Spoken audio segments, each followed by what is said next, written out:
저점에서 매수한 기관들, 고래들, 여러분들 흔히 얘기하는 세력들, 얘네들이 개인 투자자들한테 물량을 넘겨줘야 돼. 정답은 이거밖에 없어요, 여러분들. 뭐가 올라야 개인 투자자들이 우리 시장에 들어올 수 있을까? 파월 연준의장 끝내 해임카드 ABC 뉴스 백악관 공개 편지. 자, 봅시다. 트럼프 대통령 집요합니다. 제롬 파월 연준의장 금리 안 내리니 상반기부터 그렇게 쪼르더니 지금은 회법 카드를 찾았어요. 연준의장을 끌어낼 수 있는. 야, 금리를 안 내려주니까 야, 이놈을 잘라야 되는데 어떻게 자르지? 이제 하다 못해 연준 이제 인테리어비 많이 쓴 거, 공사 비용 너무 많이 썼지. 그거 갖고 하고 있어. 진짜 집요합니다, 여러분들. 근데 진짜 웬만한 파월 연준의장이 이거 눈빛 봐. 눈빛 봐. 진짜 자존심도 세고 어떻게 보면 미국의 달러를 찍어내는 총재니까 심지도 굳고 하니까 참는 거지. 저였으면 울었어요. 울고 나는 사퇴해, 퇴임해. 결국 잘리는 건 아니에요. 잘리는 건 아닌데 지금 트럼프 대통령이 이제 무슨 얘기를 하냐면 얼마 전에 프레드엠 모기지라고 걔네 부동산 모기지 회사가 이제 국유회사로 전환이 된다 그런 얘기 있었죠. 거기 CEO가 제롬 파월 연준의장이 금리 안 내린다고 욕을 합니다. 그럼 말이 안 되는 거죠, 여러분들. 상식적으로 부동산 관련돼서 이제 대출 끌어당겨 쓰고 이제 그런 어떻게 보면 모기지 금리 회사지. 회사의 대표가 지네 나라 중앙은행 총재를 욕을 해. 누구 입김이 들어갔을까? 안 그래도 얼마 전에 국영회사로 들어간다 얘기가 나온 거 봤을 때 트럼프 측근이죠. 트럼프가 X에다 직접적으로 야 금리 내려라 퇴임했으면 좋겠다. C도 안 먹혀. 그러니까 이제 간접적으로 공격을 해야겠죠. 자, 그리고 두 번째 캐비넷이 백악관 국가경제위원장이 뭐라 그러냐면은 연준이 이번에 건물 공사 보수공사 했을 때 비용이 너무 많이 들었다. 이게 이렇게 많이 들 수 있니? 원래 초기 계획이 7억 달러였는데 25억 달러나 들었다. 3배 이상 들었다. 이게 뭐냐? 무슨 막 연준 건물에다가 막 무슨 황금을 심어놨냐? 아니면 뭐 엘리베이터를 심어놨냐? 이렇게 뭐 심어놨냐? 이거하고 투집을 잡는 겁니다. 공사 비용이 많다고. 이게 뭐냐면은 우리 한국의 대통령이 중앙은행 총재 자르려고 야 한국은행 너네 그 인테리어 공사 비용 너무 많이 썼잖아. 그거 갖고 이제 트집을 잡는 거예요. 이거 돈 혹시 빼돌린 거 아니야? 너무 많이 쓴 거 아니야? 근데 파월 연준의장은 그럴 일 없다. 아니다. 라고 얘기를 하죠. 그리고 파월 연준의장의 신복 닉 티메라우스 기자가 얘기를 했죠. 파월 연준의장은 해임 절대 없다. 자기가 먼저 그만두는 거 없다. 이런 식으로 얘기를 합니다. 그래서 저는 트럼프 대통령이 이렇게 연준의장을 자극하는 게 좋지만은 않다고 봐요. 이렇게 되면 채권시장 금리가 흔들려. 지금 이 중에서도 야 트럼프 대통령 얘기대로 연준의장이 바뀌었으면 좋겠다 하시는 분들 계실 거예요. 그러면 안 돼요, 여러분들. 지금 당장 채권금리 튄다니까. 연준의장이 있었기 때문에 그나마 기대 인플레이션을 잡을 수 있었던 거예요. 그리고 한 가지 더. 여러분들이 트럼프 때문에 울고 웃었죠? 상반기에 울었죠? 연준의장 없었으면은 여러분들 우는 거여서 안 끈다. 그냥 홍수가 났을 거예요. 눈물 그냥 몸이랑 몸에서 그냥 온갖 땀이든 뭐든 물은 다 빠졌을 거야. 연준이 금리까지 내려줬다? 트럼프 관세 어떻게 했을까요? 그냥 진짜 미친 그냥 망아지 마냥 날뛰고 다녔을 겁니다. 그나마 금리가 높았고 채권시장의 금리가 튀면서 트럼프가 관세 유예를 했죠. 90일 유예를 했죠. 금리까지 낮아졌어 봐. 끝났다니까. 그래서 저는 이렇게 자극적으로 계속 공격하는 게 맞나 싶어요. 저는 조금 좋지 않다. 어찌됐든 간에 순차적으로 물가도 그렇고 고용지표도 그렇고 둔화되고 물가도 떨어지는 거 이제 보여지면은 내릴 건데 굳이 이렇게 자극할 필요가 있나? 어차피 또 내년 1월 달에 또 새로운 또 연준의장 앉힐 수 있는 또 새로운 카드도 있죠. 그거 쓰면 되잖아. 미국 내적으로도 지금 굉장히 불안정한 상태라는 거. 자, EU 멕시코에 30% 트럼프 관세 동맹 더 세게 때렸다. 자, 금요일날 미국장이 빠진 이유가 뭐냐면 봅시다. 요거예요. EU 멕시코에 30% 트럼프 관세 동맹 더 세게 때렸다. 자, 봅시다, 여러분들. EU랑 멕시코에 30% 때린다고 또 얘기를 했어요. 이거 4월 9일보다 더 세게 때린 겁니다. 근데 더 세게 때린다 그랬어. 근데 시장이 어떻게 됐어요? 에게 요거밖에 안 빠졌어. 빠진 것도 아니야, 사실상. 그럼 여러분들 봅시다. 지금 시장이 이제는 트럼프 관세 협상이나 관세 인상을 뒷동으로도 안 듣는다는 거죠. 어차피 트럼프 타코야. 8월 1일 날 또 유예할 거야. 그 생각 갖고 있는 겁니다. 세게 떠들어도. 이해되셨나요, 여러분들? 시장에 내성이 생겼기 때문에 크게 반응을 하지 않는다. 그럼 여러분들이 이제 각종 지표들을 볼 때 트럼프의 관세 정책이 아니에요. 이미 서브로 이제 흘러나갔어. 여기서 시장에 진짜 직접적인 영향을 줄 수 있는 건 중국과의 관세 협상이에요. 중국이랑 관세 협상이 깨지고 뭐 올린다? 그러면 시장이 영향 받을 겁니다. 근데 지금 EU나 멕시코나 이런 애들은 어찌됐든 간에 트럼프가 계속 시간을 끌면서 긍정적인 협상을 얻어내려고 할 거기 때문에 시장에 크게 영향 못 준다. 이해되셨나요? 그래서 그렇게 보시면 됩니다. 요거 시간 크게 못 준다는 거. 그래서 시장이 크게 빠지지 않았다는 건 트럼프의 관세 인상이 이제는 내성이 생겼다. 브라질도 50% 때린다 얘기하고 있고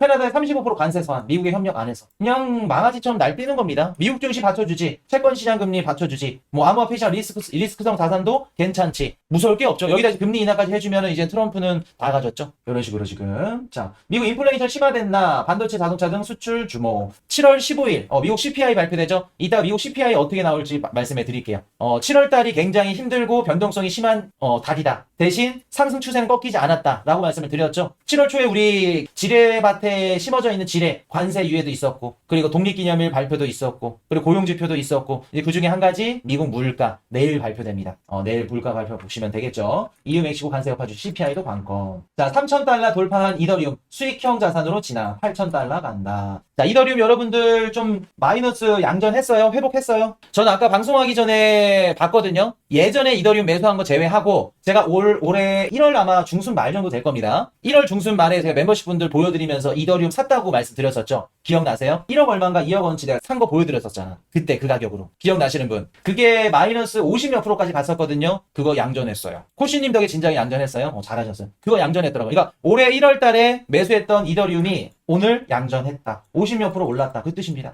아직도 마이너스예요. 기다리시면 돼요. 걱정할 거 없어. 옐로즈님. 그래서 그 올해 1월 달에 매수했던 게 양전을 했고, 이미 뭐 200만 원 초반대, 100만 원 후반대 담아놓은 거는 갖고 있고, 마이너스 2%? 뭐 양전한 거나 똑같네. 그래서 지금 이더리움 가격도 어느 정도 회복을 하고 있다는 거. 자, 지금 어줍지 않게 정리하시면 안 돼요. 샀다 팔았다 하지 마세요. 괜히 뭐 매수다가 낮추려고 막 차트 보면서 의미 없습니다. 다 놓쳐요. 상승장에서 가만히 있는 게 돈 버는 거야.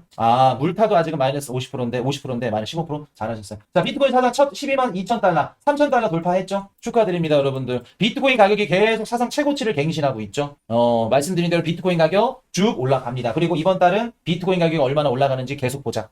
이게 중요하다. 요 얘기 드렸죠. 자, 알고랜드 토큰화 주식 점유율 70% 돌파. 알고랜드 하루 새 39% 급등. 자, 어제 우리 주말 방송에서 요런 얘기 하셨죠? 오랜만에 들어오신 것 같아요. 주말 특별 방송 보더니 코인 이슈님 1세대 코인은 담지 말라고 했는데 신규 코인만 담으라고 했는데 뷰가 바뀐 건가요? 라고 말씀을 하셔서 제가 어떻게 말씀드렸죠? 야, 수익권이야. 10% 수익권, 52% 수익권. 알트코인 마이너스 50 기다리세요. 아직 알트코인 시작도 안 했어. 1세대 코인이 다 못 간다. 사면 안 된다. 해당 안 된다. 그게 아니라 미국계 코인들은 간다. 리플, 헤데라, 스텔라, 알고랜드, 미국계 코인들 1세대는 간다. 카르다노, 요런 애들. 1세대라고 해서 다 1세대가 아니라 미국계는 간다. 요 얘기 드렸었잖아. 그러니까 이제 본인이 듣고 싶은 얘기만 딱 듣고 그냥 또 그것만 생각을 하는 거야. 그러면 안 돼요. 알고랜드도 지금 잘 나가죠? 40% 50% 넘게 오른 것 같던데. 잘 나가는 겁니다. 알고랜드도 제가 중간중간에 어떤 분들 막 물어보셔가지고 뷰 괜찮습니다. 올라갈 거예요. 기다리시면 올라갈 겁니다. 말씀드렸었는데 쭉 올라가죠. 사라는 얘기 아니에요, 알고랜드. 얘네들이 초창기에 하여튼 실리콘밸리에서 자금 조달받아가지고 만든 얘네들이에요. 무슨 공항 박사였나? 그래서 미국계 코인이다. 그래서 한동안은 굉장히 죽을 쓰고 힘들었지만 나쁘지 않다. 39위야? 시가총액이? 그 정도로 밸류가 높아? 무튼 그렇게 보시면 된다는 거 말씀을 드리고. 자, RWA 토큰의 새로운 ETF 코인펀드 CEO 토큰화된 실물자산의 잠재력을 강조한다. 자, RWA 토큰의 새로운 ETF다. 앞으로 올해 하반기에 이제 ETF 관련된 코인들이 많이 나올 건데 예전부터 말씀드렸던 뮤추얼 펀드 투자자들이 원하는 좀 매력적인 종목들만 모아놓은, 예를 들어서 뭐 밈 ETF 아니면 RWA ETF 아니면 AI ETF 이런 식으로 나올 가능성이 높다. 그렇기 때문에 이것도 새로운 ETF다. 그럴 수 있죠. 그래서 RWA 크립토 ETF 나올 겁니다. 여러분들이 뭐 좋아하는 뭐 기상청 맨날 물어보지 뭐 그런 코인들이랑 이것저것 해가지고 들어가겠죠. 비트코인 사상 최고가에도 대중의 관심은 낮죠. 구글 트렌드네요, 여러분들. 아직까지도 지난 상승장에 견줄지 못해요. 아직까지도 낮습니다. 원인을 뭐라고 생각하세요, 여러분들? 비트코인이 이렇게까지 올라가고 이제 본격적으로 막 개인 투자자들이 들어올 것 같은데 아직까지도 관심이 낮아. 사상 최고치를 갱신했음에도 불구하고 뭐 늦게 들어온 거일 수도 있고, 혹은 알트 불장은 이번 시즌에 없어요 라고 분석하시고 말씀해 주셨던 분들은 신규 투자자들 안 들어온다라고 하실 거고. 왜 그럴까?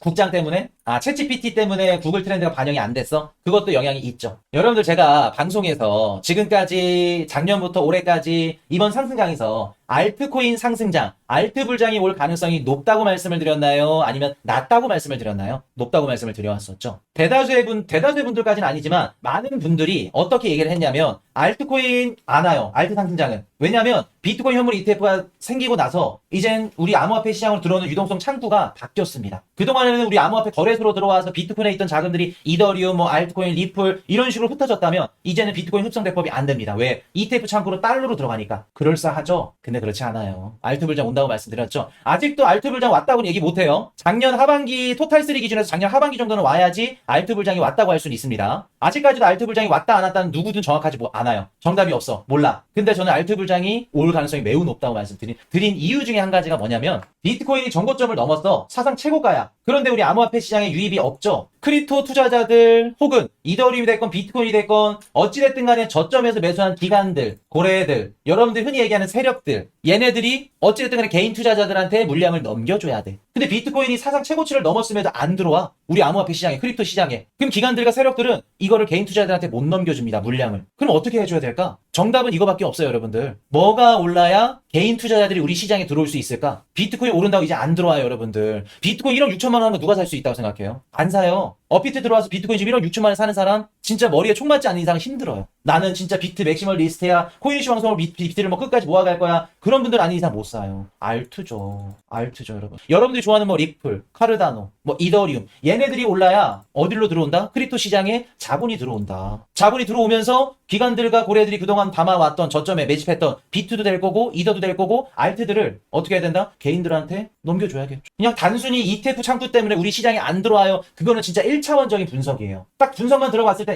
유입 창구가 바뀌었기 때문에 그럴 수 있겠다. 실제로 ETF 창구로 들어온 유입이 많고 그럴싸하네 라고 생각하지만 그렇지 않다. 항상 우리 자산시장은 사이클 패턴이 있다. 관성의 법칙이 있다고 말씀드렸죠. 매번 상승장마다 무슨 얘기가 나왔었냐면 이번에는 없어. 알트 불장. 알트 상승장 없어. 그 얘기가 맨날 나왔어요. 맨날 나왔음에도 불구하고 알트 불장은 왔. 저는 지금 이렇게 흐름 보이잖아요. 리플도 그렇고. 리플 4,000원 찍었죠. 저는 알트 불장 이번에 지금 이미 왔다고 봐요. 좀 더 봐야겠지만 알트 불장 왔다고 봐요. 리플이 다시 4,000원 회복을 했고 지금 이더리움이나 이런 것들이 나머지 알트코인들이 이렇게 꿈틀꿈틀 된다는 건 알트 불장이 이미 지금 시작이 됐다고 봅니다. 이해되셨죠? 그래서 우리가 그냥 뭐 ETF 창구로 유입이 되고 뭐 이런 기술적인 뭐 이런 기본적인 1차원적인 분석으로는 시장을 분석할 수 없다. 이해되셨죠? 그래서 비트코인 사상 최고가에도 대중의 관심은 낮다. 그렇게 보시면 되겠습니다. 자, 비트코인 ETF 플로우 테이블 보도록 하겠습니다. 자, 보시면은 10억 불, 11억 불. 이게 말입니까 이게? 엄청 많이 유입이 됐네요. 11억 불, 10억 불. 뭐 말해 뭐해. 말모. 자, 이더리움 3억 8천만 불, 2억 불. 여러분들 이 정도 되면은 이제 조금씩 월가 기관들이 포지션을 정하기 시작했다. 유입이 들어오고 있다. 그렇게 보여집니다.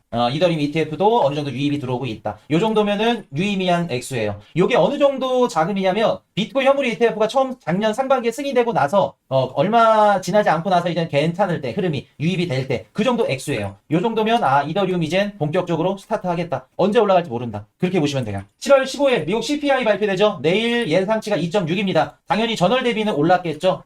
요거 이따가 말씀을 드릴게요. 요 중요합니다. 생산자 물가지수 16일날 다음날 발표되고 요거 두 개 잘 나오고 그리고 그 다음날 또 발표되는 거 있거든요. 다음날 17일날 수입 물가까지 발표가 돼. 그러면 15 CPI, 16 PPI, 17일날 수입 물가 요 3일 동안 이번 주 미국의 물가가 연달아 발표가 됩니다. 요거 3개 잘 나온다? 그러면 7월 31일 있죠? 연준 금리 결정. 요것도 긍정적으로 보시면 돼요. 그래서 15, 16, 그리고 17까지 미국 물가 지표가 연달아 3일 동안 나온다. 그렇게 보시면 됩니다. 그리고 요게 좋게 나온다 그러면 31일 날 연준 금리 결정도 뭐 인하까지 바라지 않아요. 사실 저는 인하 가능성도 있다고 보는 사람 중에 한 명인데 9월달이 뭐 시장 컨센서스니까 9월달에 내리겠지만 9월달에 내리지 않더라도 좋다. 왜? 9월달에 이렇게 지표가 잘 나온다 그러면 9월달 잭슨 미팅 때 금리 한 차례 내릴 수도 있습니다. 요 얘기만 해주더라도 주주죽 갑니다.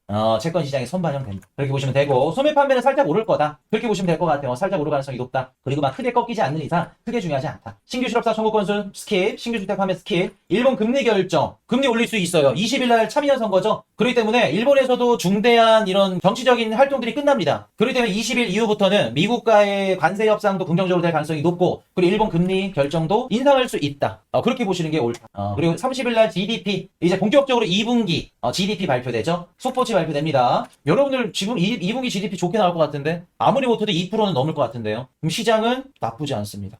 좋아요. 그리고 31일날 요거 중요하죠. 근원개인 소비지출 PCE 15 CPI, 16 PPI 그리고 그 다음날 수입 물가까지 요거 세 가지가 잘 나오면 31일날 발표된 PCE도 좋게 나온다. 그리고 PPI가 잘 나오면 PCE도 좋게 나올 거다. PCE에 많이 들어가는 부분들, 뭐 헬스케어 비용이라던가 이런 부분들. 그리고 미국 실업률 이거 오타 났네요. 미국의 실업률 8월달 발표된다는 거. 자 그렇게 보시면은 뭐 중요한 건 다 끝나네요.